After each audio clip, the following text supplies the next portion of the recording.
He gave me a playlist because he was trying to have sex with me and I wouldn't give in. Yes. So when he gave me the collection of love songs, after listening to that CD, I gave in. Yeah. But without that influence of the music, I never would have. So there is a presence, there is power, there is a spirit, there is strength behind all the music that we sing. So in the Bible, the prophet Samuel said to Saul, for you to become another man, for you to be who the Spirit of the Lord can live in, go and join the company of the prophets. And as they sing and as they worship, the spirit behind the music will enter you and you become another man. Pastor Mike. Yes, so to help our friend that sent the voice note and to add on to what Pastor Joella has said, I was dancing in nightclubs from 8, 9 in the evening till 4 in the morning. Wow. In London. Wow. And that's what we do every Saturday. So it's Friday night you start, you end Saturday morning, you go to work. So as Christians are struggling to go to all-night church, we were not struggling to go to all-night parties and raves. And it was a spirit and it was an influence. So we were indulging in that music. It was our fuel, it was our medication, it was our cocaine, it was our weed. It empowered us to be able to do the lustful things that came into our minds. It empowered us to do the hateful things to other people that made us feel better. It empowered us to have a certain speech, a certain behavior. It's a culture, it's a dressing. It takes over your identity.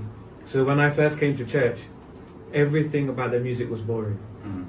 Because I had invested in a certain lifestyle, and I'd opened doors for the enemy to come into me, and that also allowed spirits to come into me. So those spirits still want to be fed, and they don't want to leave. So they're not going to want you to stop listening to worldly music. They're not going to want you to stop watching filthy things on the screen. They want you to be addicted, because if you're addicted, you're in bondage, you're a slave, you're in chains, you can't break out. When you come to the house of the Lord, it's about breaking chains, setting yourself free, doing the opposite of what makes you feel comfortable. So we fueled a certain lifestyle in the world, we fed it. We went into it 110%. We've come into God, we can't give him 40. We can't give him 50. You need to give God 110%. So that means get rid of the worldly music and force yourself onto the worship and the praise.